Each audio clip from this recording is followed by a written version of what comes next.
share my screen here.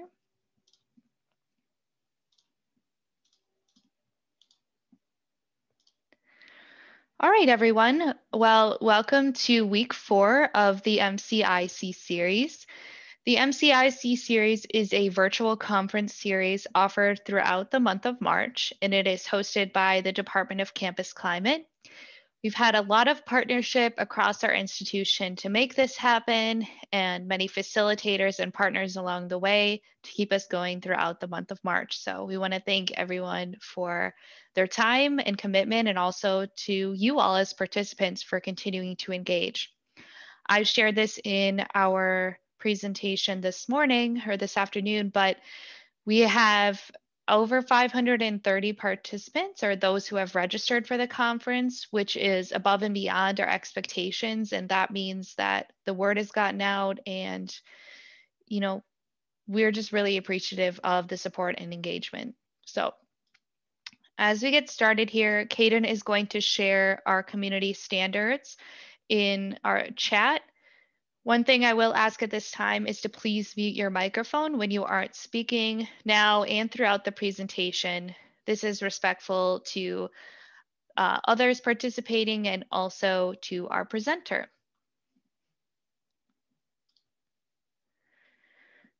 We will have closed captioning available for all of the sessions during the MCIC series. To access the closed captioning, you may already be seeing those at the bottom of your screen in a dark gray box. Otherwise, you can click the CC button at the bottom of your screen. This is also perhaps located under the More tab, and click View Live Transcription.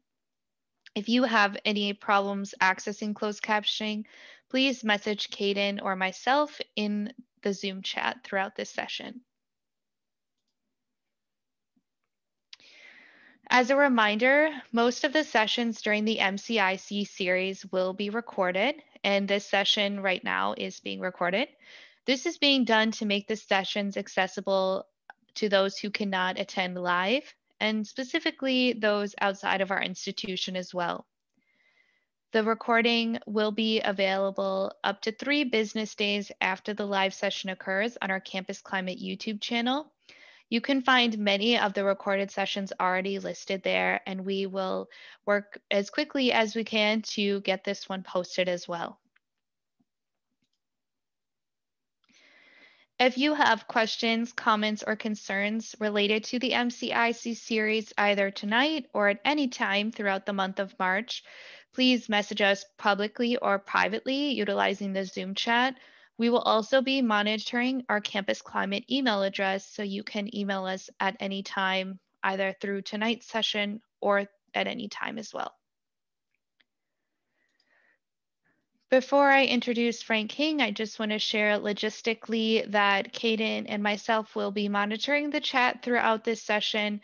If you have any questions for Frank, you can privately message either one of us or use the public chat as well. Also, we will do our best to end right at 7 p.m., although Frank has agreed to stay a few moments after if there are any lingering questions. So as we get started, I would like to introduce Frank King.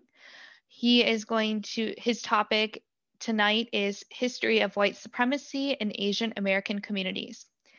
The terrorist attack on Asian Americans in Atlanta on March 16th reflects a history of violence towards Asian American communities.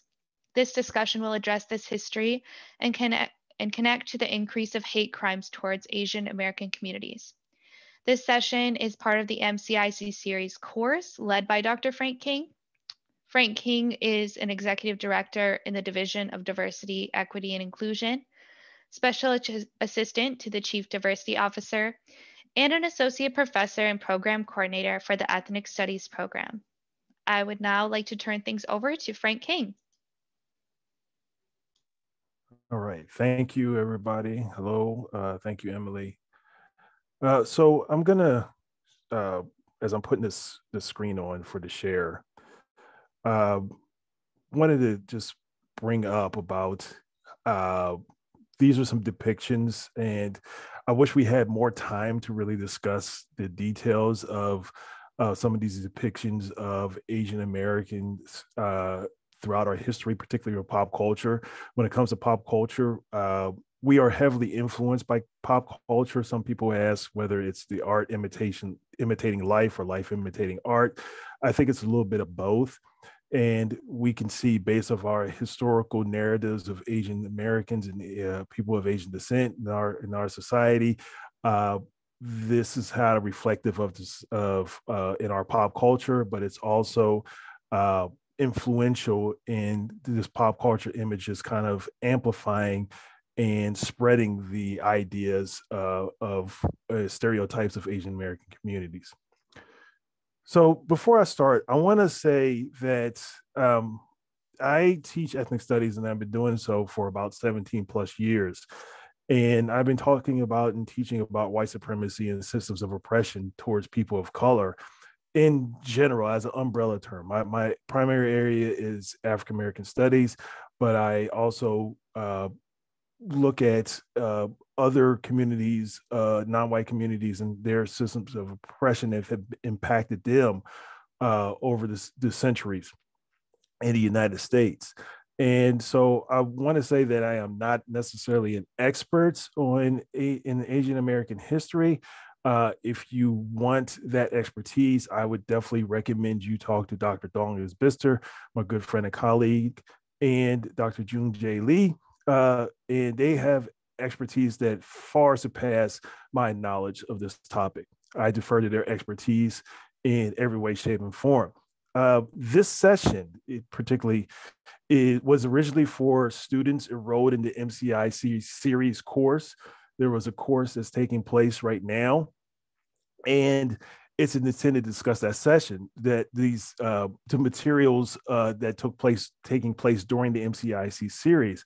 And we've decided to open it up to the entire MCI series community to have discussions and to have exposure to various topics.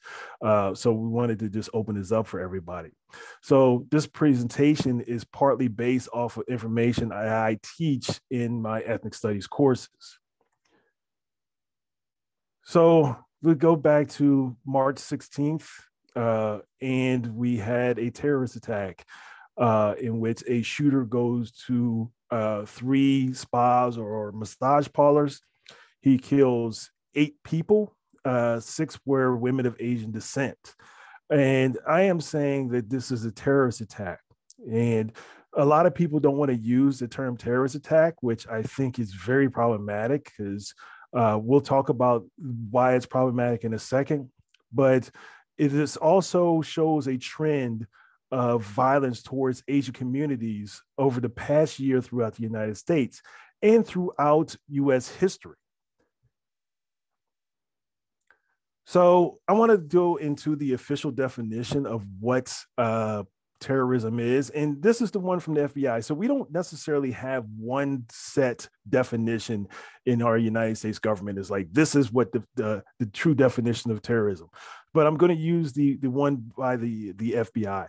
And it says that the unlawful use of force or violence against persons or property to intimidate or coerce a government, the civilian population, or any segment thereof in furtherance of political or social objectives. Now, this is a very broad term. So, you could say, I'm mad at my neighbor and I want to inflict pain on that person. Somebody may look at that as saying that you're trying to intimidate or coerce any segment thereof in some way, and say that would be an act of terrorism. Now, we know that wouldn't be considered as terrorism, but I would say that these things would be forms of terrorism, particularly mass shootings. And how we defined it is often to connect what a terrorist is. How we define what a terrorist is often connects to the racial identity and religion of the perpetrator. So I want to ask that question is, what does a terrorist look like?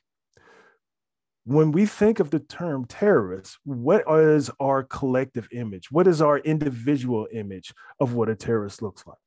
I think because of our history in the Middle East and the attacks on September 11th, that our recent memory is essentially someone that is of Middle Eastern ancestry in some form or fashion. And that's what oftentimes we say that's what a terrorist is.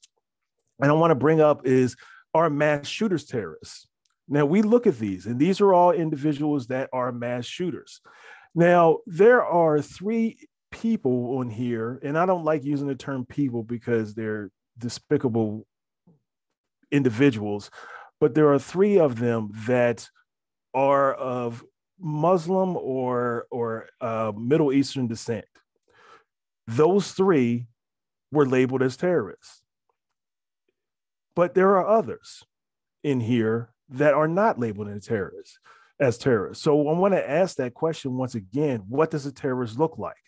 We are very, very quick to point anyone that is non-white as a terrorist, anyone that is non-Christian as a terrorist. But it's really hard for us to point at someone that may be a Christian, someone that may be white, as a terrorist in our society. And I think that's very troubling, but I want you to think about that as we go along. And just today, there was another shooting that took place in Colorado. I don't know the whole specifics, but before we got on here, I was looking. There was a shooting that was taking place in Colorado, so I'm not really too sure, but they did apprehend the person, and we will see whether this person is labeled as a terrorist or not.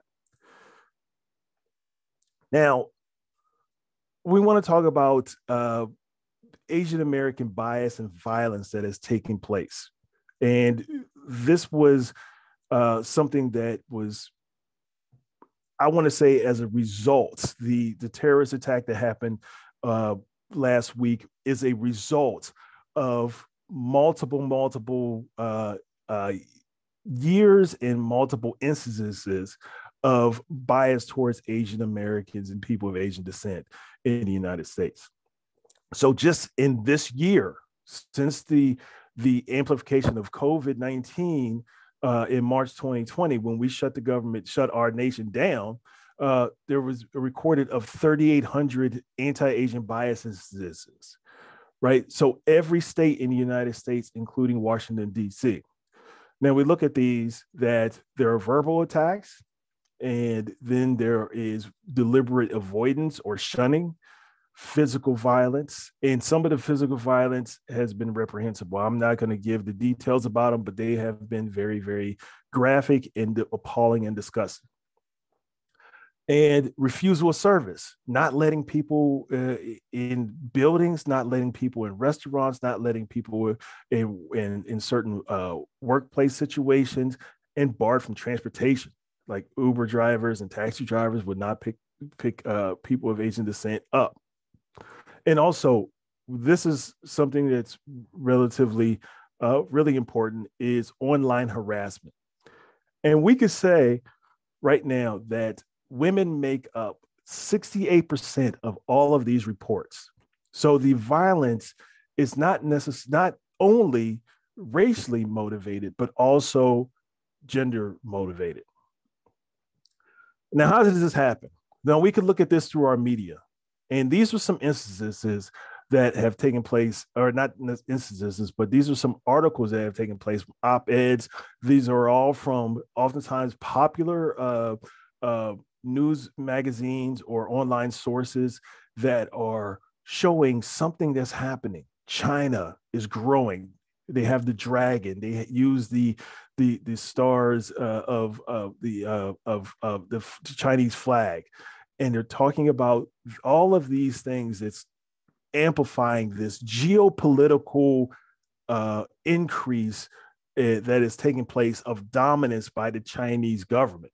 And somehow this is somehow linked to Asian Americans. And because Americans are dumb, we're looking at this as one Asian group, then it's all Asian groups put together, right? So we're not differentiating Chinese Americans from Japanese or Korean Americans or Filipino Americans, or anything like that.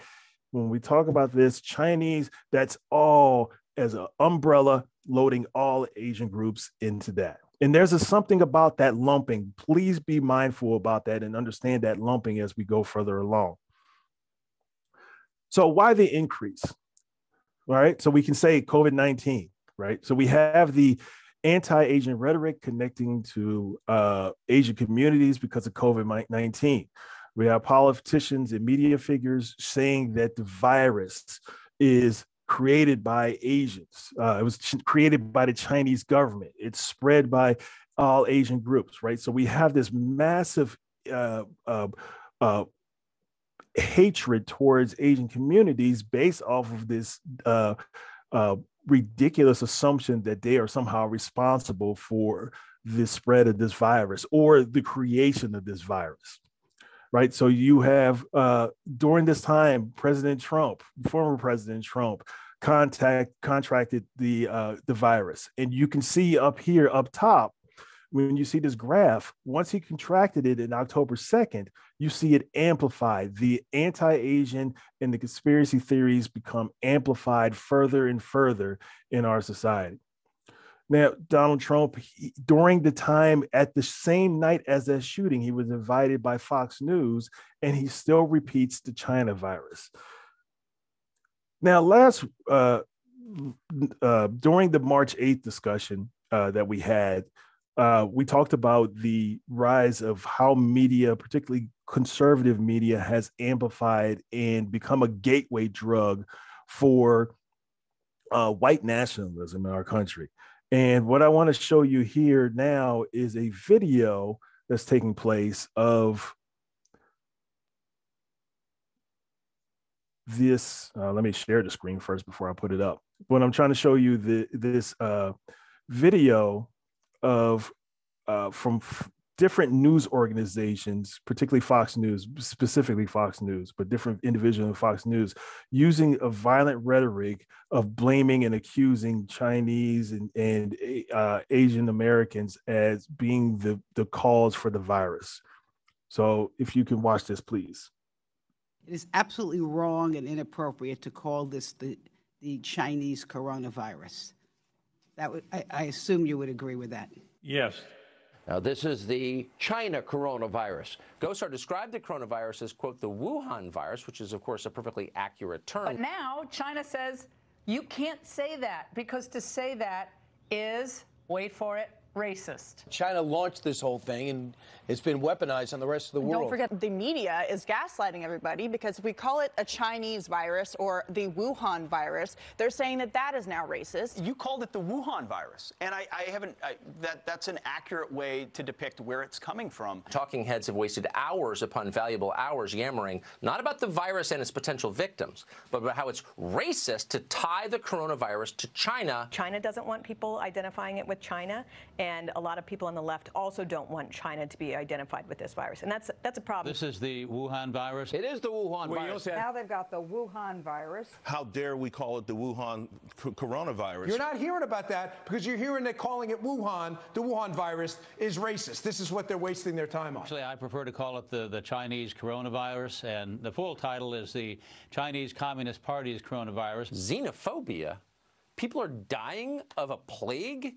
And your concern is xenophobia? Everybody who dies as a result of the Chinese coronavirus is a victim of the Chinese Communist Party. China is ruled by a self-interested, dictator for life with little concern, clearly, for the rest of the world.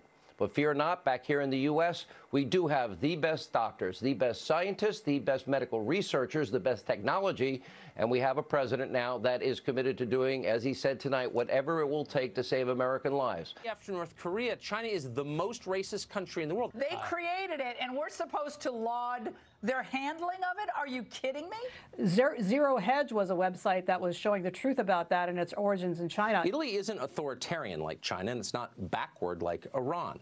It is a modern, developed Western country, in many ways like our country. I think then we should probably call it the Wuhan virus so that they get full credit for their contribution to global public health. Tying coronavirus to China and Chinese people isn't just a racist dog whistle. It's a whole racist orchestra. It's a mighty, mighty racist bass tone. Right. let me go ahead and get the other screen on. So some of the other things that the people have been calling it is the Kung Flu, which is making a mockery of the martial art that originated from China, but saying that this virus is kind of showing a connection to the virus with China. And this is leads to anti-Asian resentment, anti-Asian violence. Words have meaning, words have significance, words matter. And Fox News and other conservative outlets and other outlets have been very dismissive of this and saying and very nonchalant about this because they know who their audience is. So was a terrorist attack due to racism or misogyny? So there's been some arguments over this past week saying that this attack is not because of racism. And we'll talk about that in a little bit, but it was because of a sex addiction. Here's the deal. It was a result of both. So when somebody asks, was it because of racism or sexism, misogyny is essentially the animosity or the hatred towards women. It is. And we can stop this conversation right now, but I'm going to keep on going and I'm going to move forward and talk about the history. There's a history of imperialism. That means trying to dominate other nations, other cultures, other identities. You have sexism, you have racism, all intertwined with Asian nations carried to the United States. So this is something that was purposely intentionally done in other countries, this imperialism dominating those countries and cultures and taking over those cultures and identities, and then carrying that over to the United States as the increase of Asian immigrants is increasing in our society. Now, how does this happen?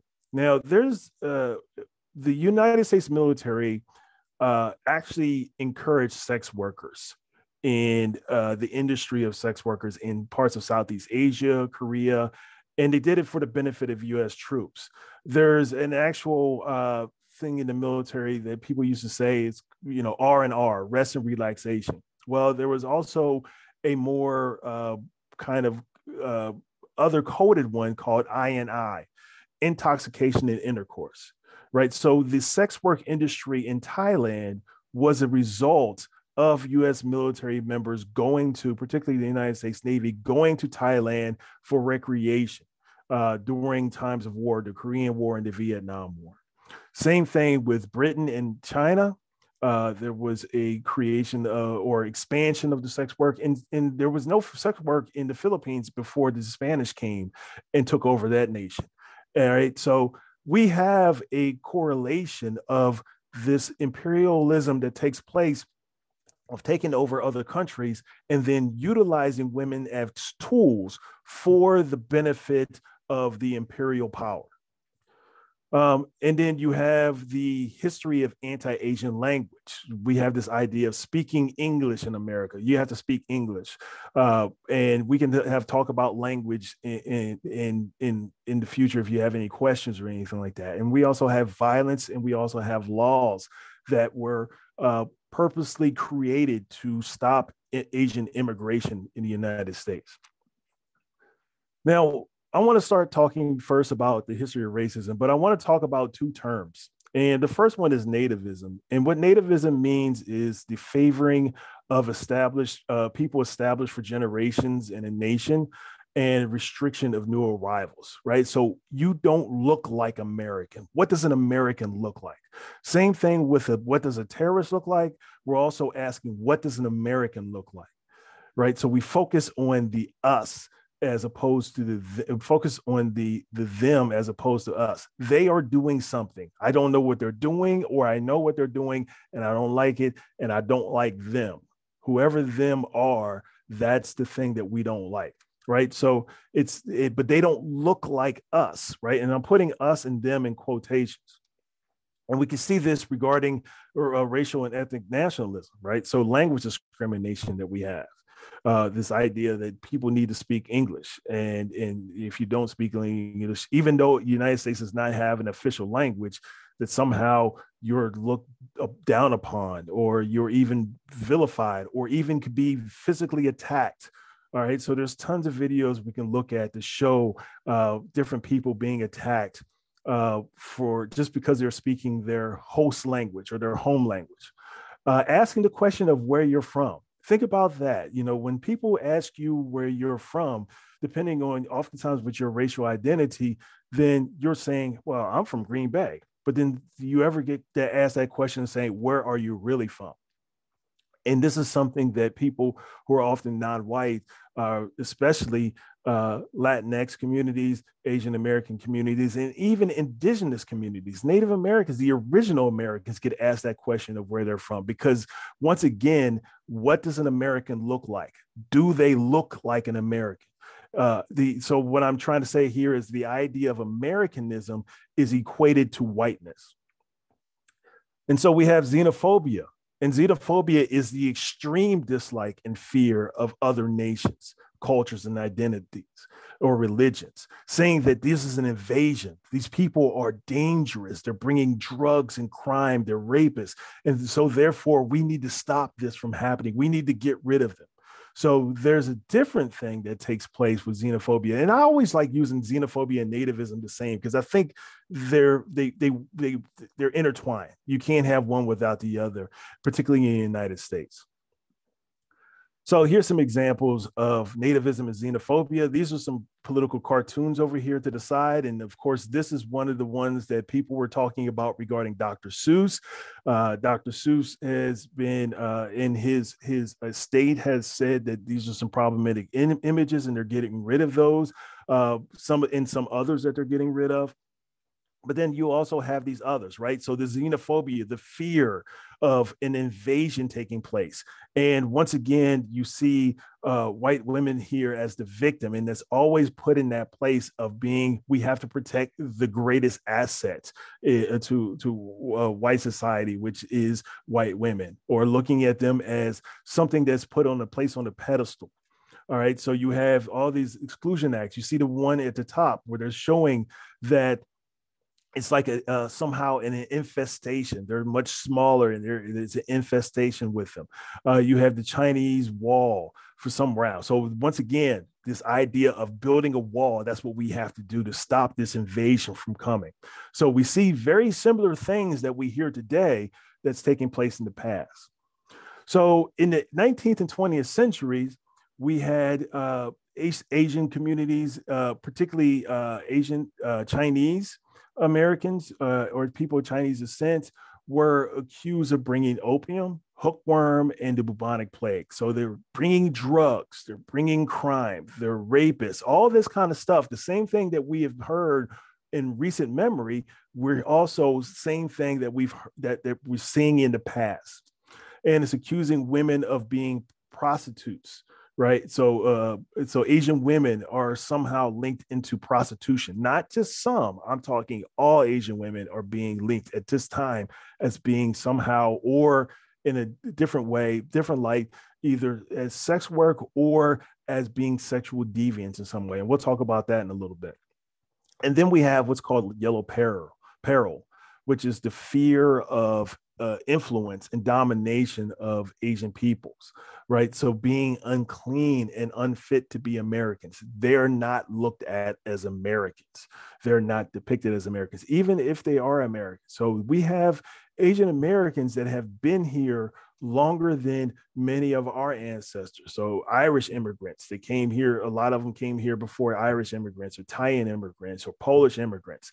But once again, are they looked at as American? No matter how long they've been here, are they looked at as an American, where Irish immigrants and their descendants and Italian, Polish, and so forth, their descendants are looked at as American. So throughout U.S. history, there were multitudes of laws that restricted immigrants based on racial identity. So we're looking at specific laws of saying, because of your racial identity, you're not allowed in this country. And the first one I want to look at is one of our very first laws of immigration in 1790. So right after our Constitution is ratified and we become the official United States of America 100%, citizenship for free white persons. That's the naturalization law. So free white persons. Native Americans were not considered citizens. Free blacks were not considered citizens.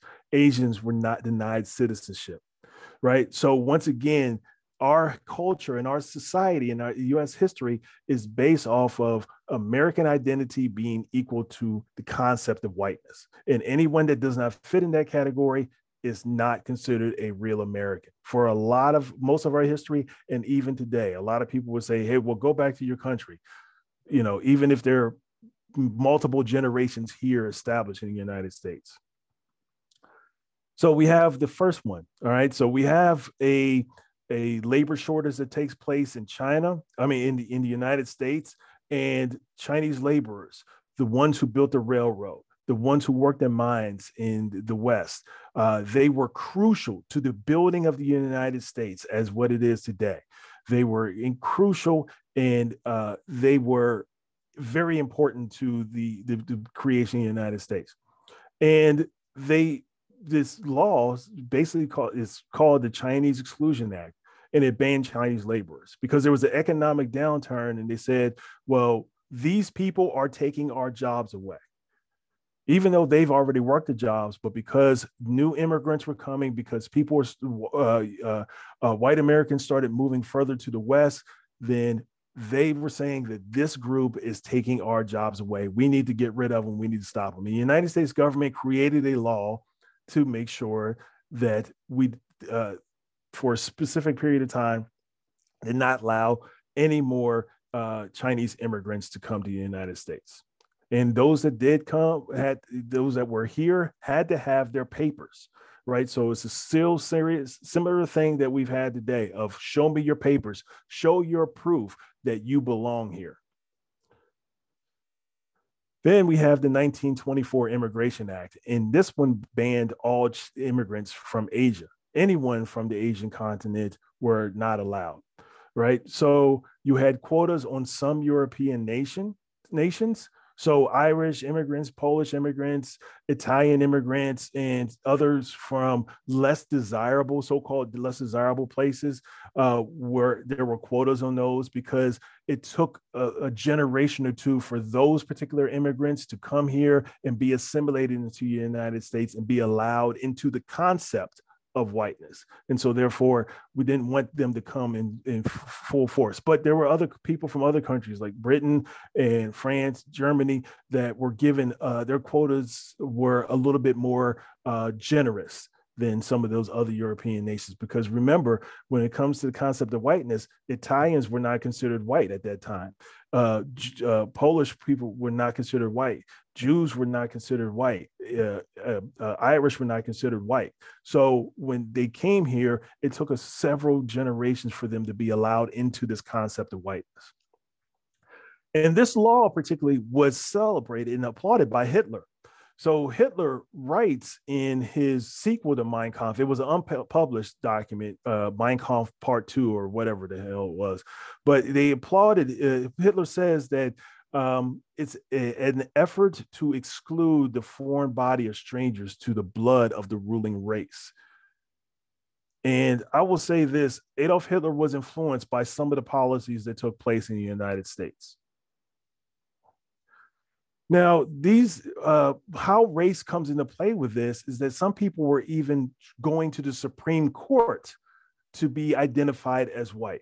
So you had Bhagat Singh Thind, who went to the Supreme Court and 3 times, actually. He was a World War I U.S. Army vet, and he fought for citizenship based off the idea that he was Aryan, right? So Aryan and whiteness were supposed to be intertwined, one and the same. He's like, I'm from the parts of India where we would say I am Aryan. And he was denied because they said, well, you may be Aryan, but you're not white by our standards. And then there's another one, Takaozawa.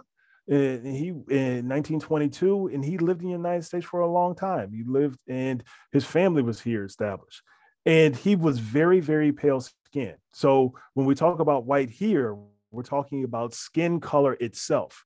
And he's saying, I may be Japanese, but I am white. And remember that 1790 law, it's saying that as long as, being a white, freeborn white citizen, then you can be a citizen in the United States. Well, they said, no, you may be pale. You may be, by definition, by your skin color as white, but you're not white from a racial standpoint. And he was denied citizenship. So we see how whiteness is, and it just kind of just becomes a very strange type of situation that is implied or is defined by certain people of what, when it comes to access and power, gaining access and power. So now we go into the Japanese internment camps from 1942 to 1945. 117 Japanese Americans. And the majority of these people, there were people that were here, they were immigrated here and they lived here, but then they also have children. And by the definition of the 14th Amendment, if you're born in the United States, that makes you an automatic citizen. But they were the majority of those people that were put in those internment camps were U.S. citizens. And it sparked the war, the bombing of Pearl Harbor sparked anti-Asian resentment across the nation. And they were not considered real Americans. Why weren't they considered real Americans? Once again, I'm asking the question, what does American look like? Right? So it's oftentimes based off the concept of whiteness. Now, when we went during World War II, we went to war with 3 countries. We went to war with Japan, we went to war with Germany, and we went to war with Italy. Why weren't German Americans or Italian Americans put in internment camps the same way as Italian immigrants? I want you to think about that, okay? Next. So we have the Page Act. Now, this is a very unique law. So this was trying to say it was outlawing sex trafficking. And we know that sex trafficking today is terrible, and it was terrible in 1875. And we used, in saying that it was used to ban all Asian women, because it, once again, like I said before, is that it's the belief that Asian women were sexual deviants and prone to prostitution. So it's two types of things that were taking place with this. One is accusing all Asian women as being prostitutes. And so therefore, we're not going to let them in the United States. It's banning them, right? So it's banning all Asian women. But what does that do to Asian American communities? Because there's not women here. So therefore, there's no chance for a family structure to take place. And there's no place for procreation. So this becomes a form of population control also. And out of this, we see stereotypes of Asian men as being labeled as asexual. So Asian men are depicted in 2 different ways. So we see an emasculated Asian men. So they were banned from interracial marriages. Interracial relationships, interracial marriages were against the law in the 19th and a good bit of the 20th century. It attacked their clothing and hair. So you see this long braid that's right here. It's called a queue. And the queue is a part of cultures in parts of China.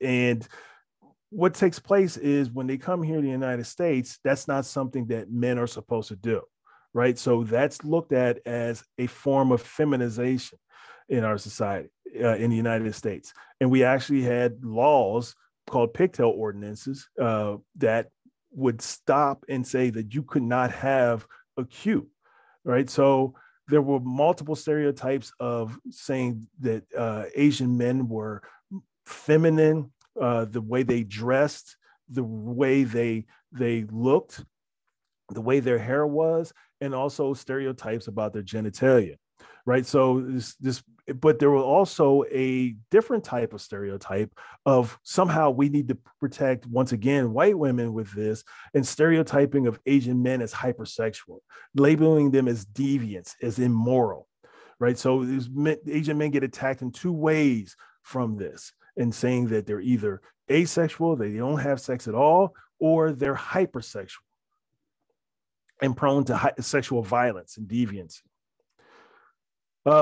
These are examples of the cue, but it's also a stereotype when it comes to particularly Chinese and laundry, doing laundry and washing in laundry shops. So this is one of the few industries that Asian groups were allowed to do, to be a part of and have their own businesses. We're doing laundry.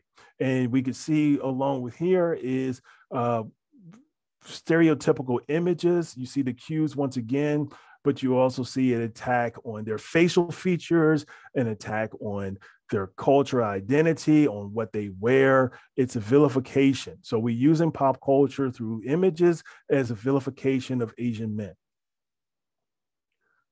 And next we see for Asian women, we see that it's stereotype once again of hypersexual Asian women. There's a fetishization of Asian women only for male pleasure. So we have two different types of stereotypes. One is the dragon lady. Excuse me. And the dragon lady is someone who is cunning. She's a seductress and she's dangerous. She would have sex with you, but as soon as that's over, she could kill you also. So it was always this type of fear that takes place. And this was part of that fear in the late 1800s and also in the 1900s, as well as looking at them as somehow dangerous. So U.S. troops were supposed to watch themselves from when they went to Asia and they went to have sexual relations with Asian women, that they could be a potential spy, they could kill you or something along those lines. So that stereotype just becomes amplified and is a part of our pop culture as well. And then you have the submissive, subservient. They're only there to sexually serve men and to be basically props for men. So I want to start with this. All right. So we have the depictions of the stereotypes and sexual stereotypes of Asian groups, the idea that they're coming to attack us, the xenophobia that takes place. But then in the 1960s, something changes.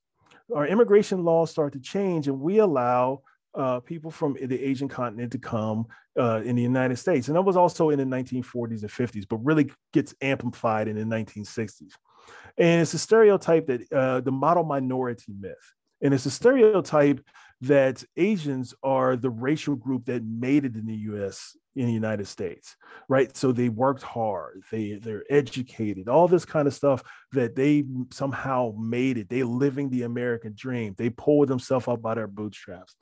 It assumes that all Asian groups have high education and lucrative jobs, right? And they're seen as smarter, they work harder, they're more successful than other minority groups. Now, this is a problem because one, is not true. And another group that was labeled as the model minority were Jewish folks that were, Jewish communities were labeled as this at one time also. But this is the idea that that somehow we can put this group and we can show the rest of the world and rest of our society of this is the group that made it, and all you others that aren't making it, you're failures. So what happens is you have many immigrants from India, Japan, and China and other areas they come here to the United States already established. They have working middle class or even wealthier families. And so they already have money when they come here, and they already have college degrees.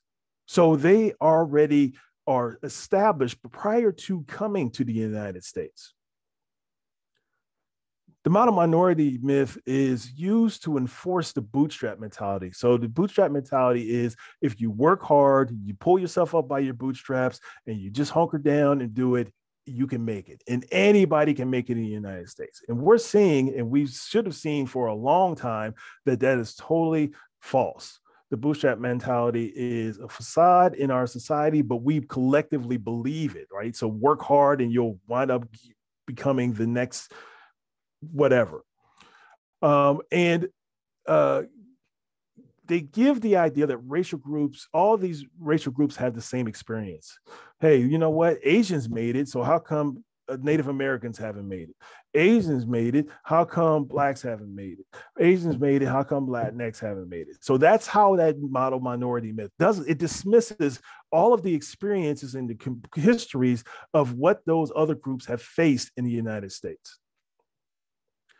But it's used as a weapon, and it keeps Asian communities quiet, saying, hey, they need to be invisible. And for a long time, Asian communities have been relegated as invisible. You think about our pop culture, you think about when it comes to our news media, you don't see Asian Americans necessarily in a spotlight type atmosphere in our society.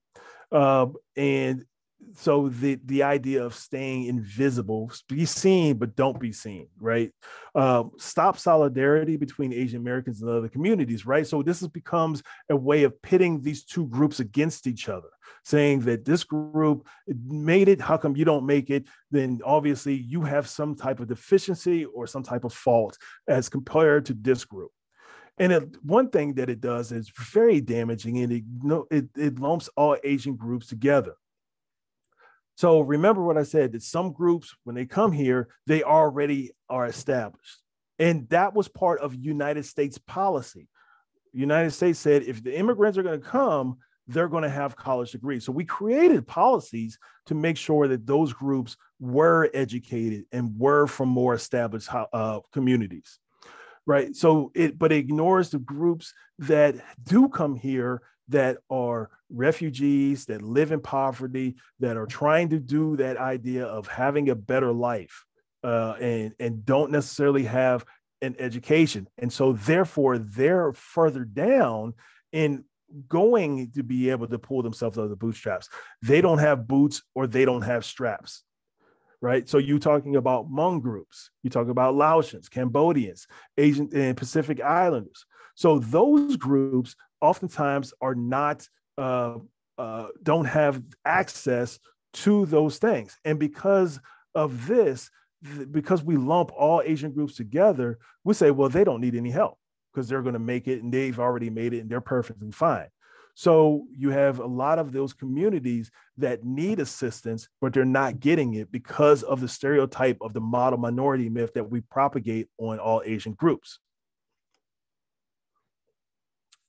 Asian Americans feel pressured by society to live up to these expectations, and it's causing mental health issues for a lot of these communities.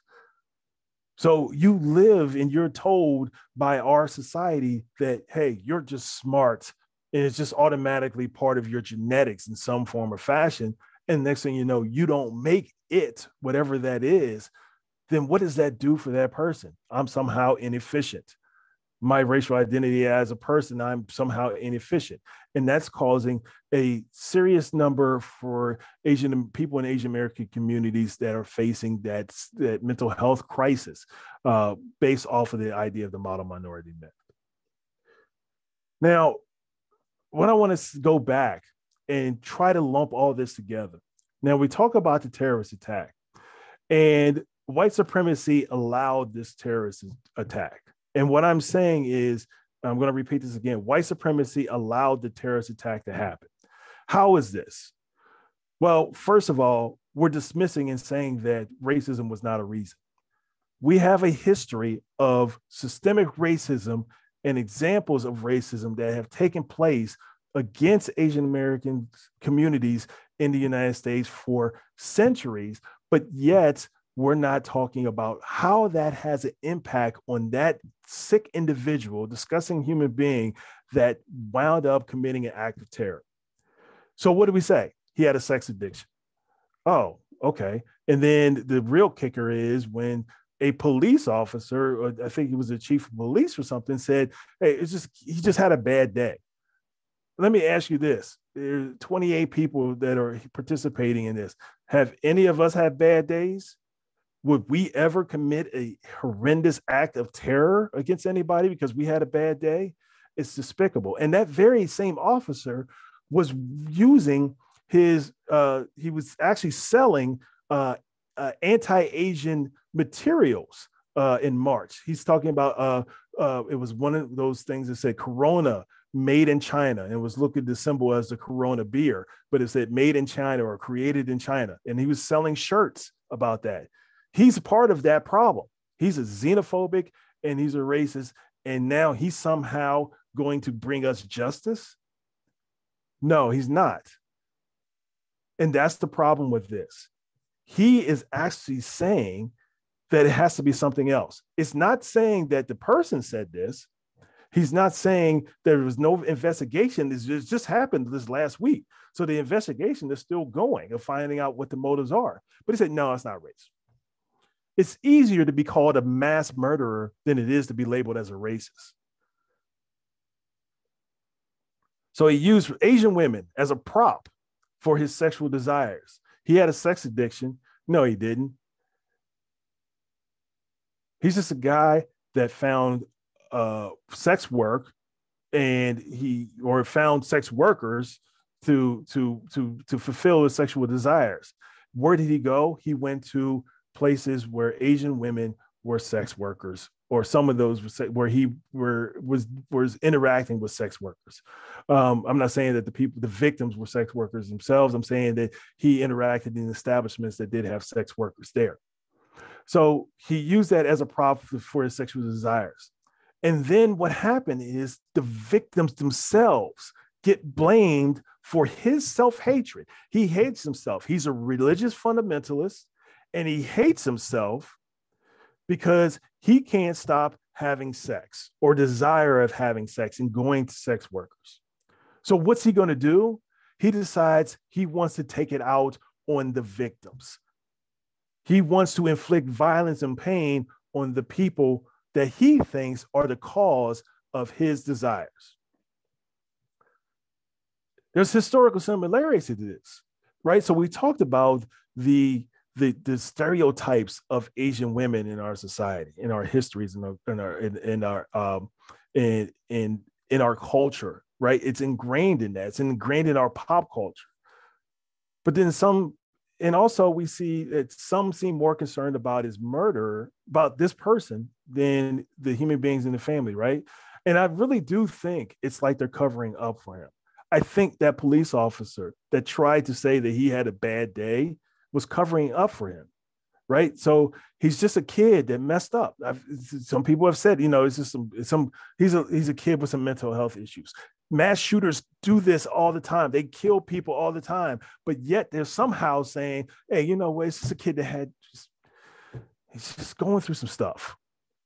That's not going through some stuff. That's being evil, pure evil in our society. And the fact that people seem to be covering up for this person, saying that it's not racist. He's not even misogynist. It's just he had a sex addiction and he didn't know what to do with it. Don't you feel kind of bad for this guy?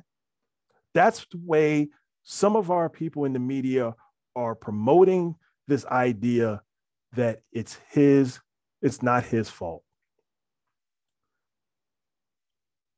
So if you ever want to look at some sources, I can provide you for them. If you want a list of some materials that I can provide, I am more than willing to give them to you. You can just email me at kingf@uwplatt.edu.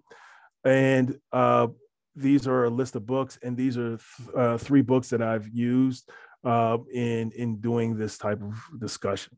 All right. So I thank you, and I am open for questions.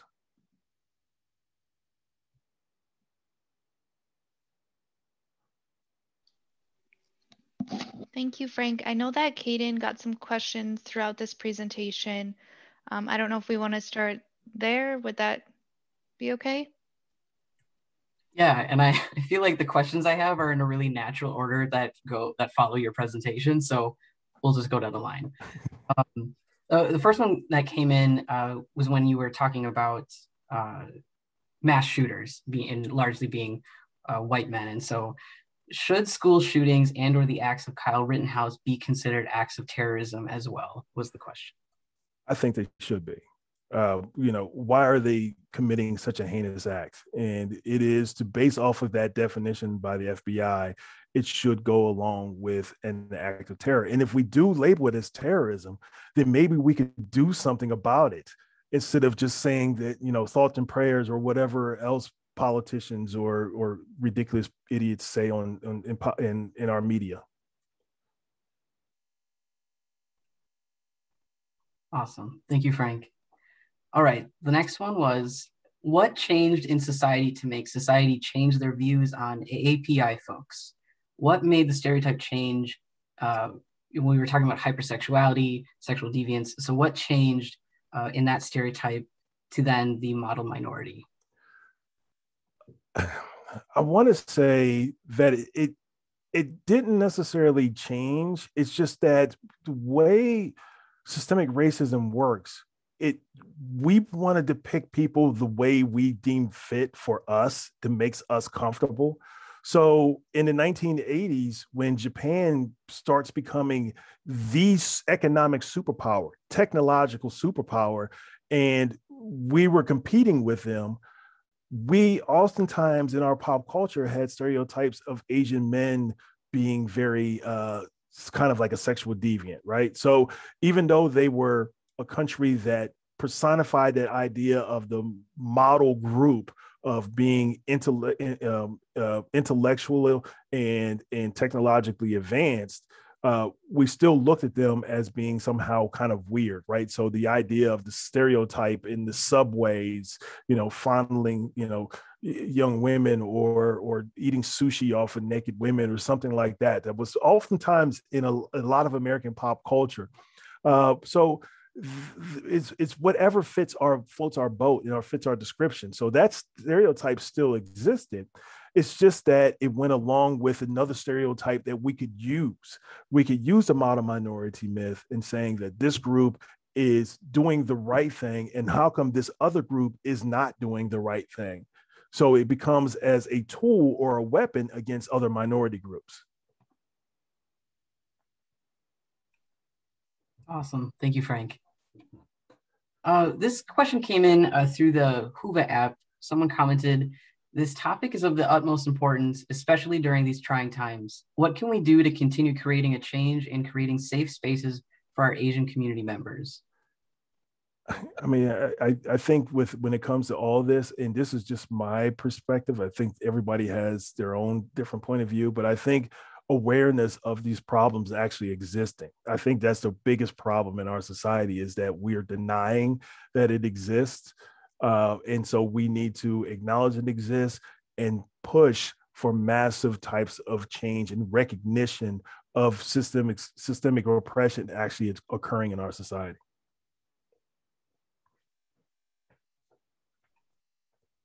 Awesome. Thank you, Frank. Emily, were there any other questions that came in on your end? I didn't have any questions. I don't know if we would like to just invite the participants that are still here. If you do want to share anything, either unmute yourselves or utilize the chat before we wrap up tonight.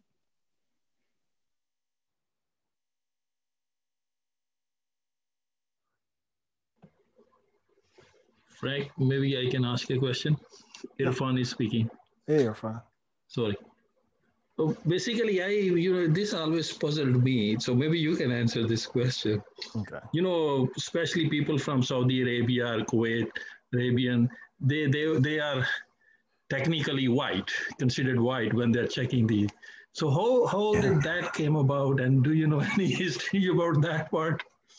I really don't know. I think it's really strange about that, because so Irfan is talking about the census for the United States, of how that a lot of our people from the Middle East are defined as white in our census, which is very interesting. And I really have no idea about that. I remember years ago, I think it was in the 1980s, there was an article of an Egyptian person, and he was dark skinned. He looked like, a Black American person. So he was of that identity in appearance. And he identified himself as Black, saying, because he was from Southern Egypt, and he's saying, I'm Black. And he had to put in the census that he was white. And so it's just crazy of how race is defined in the United States. And it's just really just amazing. I really have no idea. I wish I could understand that, but it is really it's amazing.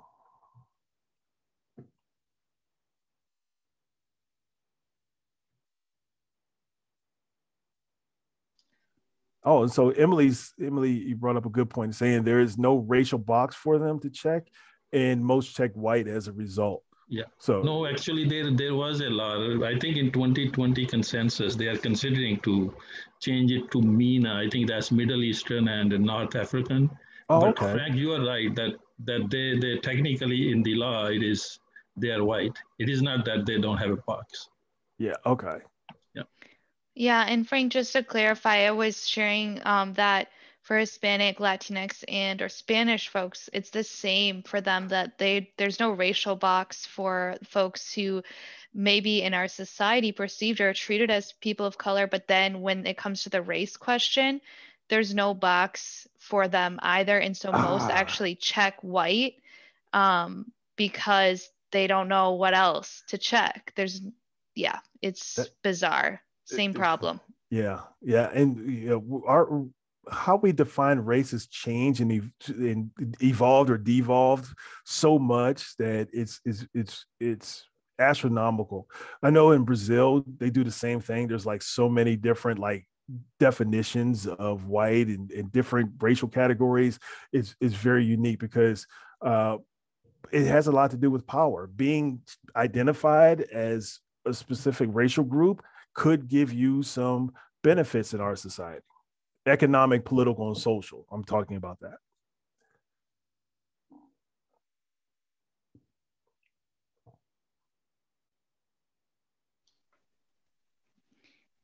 Any other questions from those of us who are still here?